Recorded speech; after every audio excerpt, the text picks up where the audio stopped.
ఓం శుభంకర్యే నమః. నిఖిల శ్రేయోదాయిని సర్వకార్య సిద్ధిప్రద పరబ్రహ్మస్వరూపిణి శుభంకరీ నమోస్తుతే. ఆదిత్యాయ చ సోమాయ మంగళాయ బుధాయ చ గురుశుక్రః శనిభ్యశ్చ రాహవే కేతవే నమః. 2025 జనవరి నుంచి డిసెంబర్ వరకు ఉన్నటువంటి గోచార ఫలితాలని సంపూర్ణంగా మనం తెలుసుకుందాము. ఇప్పుడు ఇందున మీరందరూ కూడా గుర్తుపెట్టుకోవాల్సిన విషయం ఏమిటంటే, మానవ సంకల్పానికి మించి ఏ గ్రహస్థితి మన మీద ప్రభావాన్ని చూపటంలో తక్కువే. ఎందుకంటే మన సంకల్పం దృఢంగా ఉండాలి, అలాగే మనము చేసేటువంటి ప్రయత్నములో లోపం ఉండకూడదు. అప్పుడే ఈ యొక్క గ్రహాలు కానీ ఈ యొక్క గ్రహ సంచార ఫలితము కానీ మన మీద ఉండేటువంటి ప్రభావం ఉంటుంది. ఇది నిమిత్త మాత్రమే అన్న విషయాన్ని గుర్తుపెట్టుకోండి. అంతే తప్ప పూర్తిగా దీని మీదే మనం ఆధారపడి మొత్తము గ్రహస్థితి ద్వారానే మన జీవన విధానం మారాలి అంటే కనుక స్వయం కృషితోనే తప్ప గ్రహస్థితి వల్ల కాదు అన్న విషయాన్ని మనం తెలుసుకోవాలి. అది కూడా తోడ్పడుతుంది.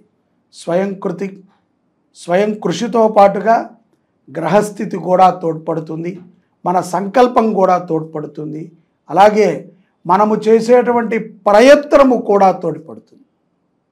ఇవన్నీ కలిస్తేనే మనము గ్రహచారము యొక్క అనుగ్రహాన్ని పరిపూర్ణంగా పొందగలుగుతాం. లేని ఎడల అది ఏదైతే గనక గోచారం చెప్పిందో అదే జరగకపోతే మనం ఇబ్బంది పడకూడదు, అది జరిగినా మనం ఇబ్బంది పడకూడదు. అది తెలుసుకోవటం అనేటువంటిది ఒక అలవాటుగా మనం చేసుకున్నాం కాబట్టి తెలుసుకోవాలి. తస్మాత్ జాగ్రత్తగా ఉండాలి, విజయాలని పొందాలి. 2025 జనవరి నుంచి డిసెంబర్ వరకు ఉన్నటువంటి గోచార ఫలితాలను తెలియజేస్తున్నాము. శ్రద్ధగా ఆలకించండి. మీనరాశి వారికి 2025లో ఆదాయము 5, వ్యయము కూడా ఇదే. రాజ్యపూజ్యం 3, అవమానం 1. ఈ యొక్క సంవత్సరములో మీనరాశి జాతకులు ఇదొక 3 నెలలకి ఒకసారి ఈ రకమైనటువంటి వాతావరణాన్ని మీరు పొందుతారు. అది ఎట్లా అంటే, కొంత మానసిక ఒత్తిడి పెరుగుతుంది. పిల్లల విషయంలో కానీ, ఉద్యోగ విషయంలో కానీ, వ్యాపార విషయంలో కానీ తప్పనిసరిగా జనవరిలో లేదనుకోండి, మార్చిలో రావచ్చు. మార్చిలో వస్తే ఏప్రిల్, మే, జూన్లో మళ్ళీ మార్చిలో ఉన్నట్టు విధంగా ఉంటుంది. కొంత క్వార్టర్లీ ఈ ఇబ్బందులు కొన్ని రిపీట్గా ఇంట్లో జరుగుతూ ఉంటాయి. మీకు తృప్తి లేనటువంటి పని ఒకటి, అసంతృప్తికరమైనటువంటి పని ఒకటి తరచుగా మీరు చూస్తూ ఉంటారు. ఇది కూడా కొంత ఇబ్బందిగానే ఉంటుంది. కళావిహీనంగా కూడా తయారయ్యేటువంటి సందర్భాలు శని ప్రభావం చేత కానీ, రాహుకేతుల యొక్క ప్రభావం చేత కానీ మీనరాశి జాతకులు 2025వ సంవత్సరములో ఉంటారు. సహజంగా చాలా గ్లామర్గా, ఎంతో చలాకీగా, ఉత్సాహంగా ఉండేటువంటి మీరు ఇటువంటి వాతావరణంలో ఉండటం అనేటువంటిది కొంత మిమ్మల్ని కూడా కురించివేస్తుంది. కాబట్టి ఆర్థికపరమైనటువంటి విషయాలలోకి మనం గమనించినట్లయితే ఉద్యోగంలో సంతృప్తి ఉన్నా లేకపోయినా ఆనందకరమైనటువంటి జీతాన్ని పొందుతారు. అలాగే ఉద్యోగములో కొన్ని మార్పులు మీ జీతాన్ని పెంచుతాయి, మీ స్థాయిని పెంచుతాయి, మీ ఆలోచనలని కూడా పెంచుతాయి. కాబట్టి బాధ్యతగా ఉండండి, మీ బాధ్యతని సక్రమంగా నిర్వర్తించండి. అక్రమంగానే పోవాలి, అది సక్రమంగా పోదు. కాబట్టి దేనిని కూడా మనము ఉచితంగా ఆశించవద్దు, ఎవరి నుంచి కూడా మనం ఉచితంగా ఆశించవద్దు. తద్వారా కష్టముతో మనం చేసినటువంటి ప్రతిదీ మన ముందు ఆదర్శంగా నిలబడుతుంది. మనము దాన్ని చూసి ఎంతో ధైర్యంగా ఉండగలుగుతాం. వ్యాపారస్తులు ఈ విషయాన్ని బాగా గుర్తుపెట్టుకుంటే 2025వ సంవత్సరంలో విజయ జెండాని మీరు ఎగరేస్తారు. అలాగే అక్టోబర్ నుంచి డిసెంబర్ మధ్యలో ఉద్యోగస్తులకి కానీ వ్యాపారస్తులకి కానీ సత్కారములు జరగటం అనేటువంటి విషయాన్ని మనం చూడవచ్చు. ఎంతో పెద్దవారు మిమ్మల్ని ప్రశంసించటము, మీ భుజం తట్టడం అనేటువంటిది ప్రోత్సనీయకంగా ఉంటుంది మీకు.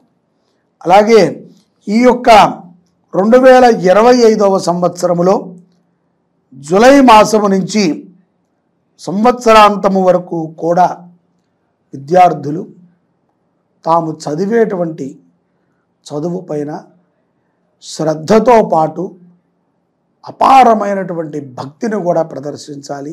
నిర్లక్ష్యం చేయకూడదు.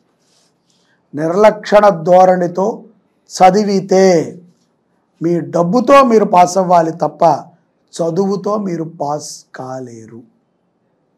అలాగే మీ డబ్బుతో మీరు సీటు కొనాలి తప్ప ఏదైతే గనక మీ విద్యాభ్యాసము మీద నమ్మకంతో మీకు సీటు రాదు. చెడు వ్యసనాలు, చెడు సావాసాలు మీ మైండ్ని కలిచివేస్తాయి. జాగ్రత్తగా ఉండండి.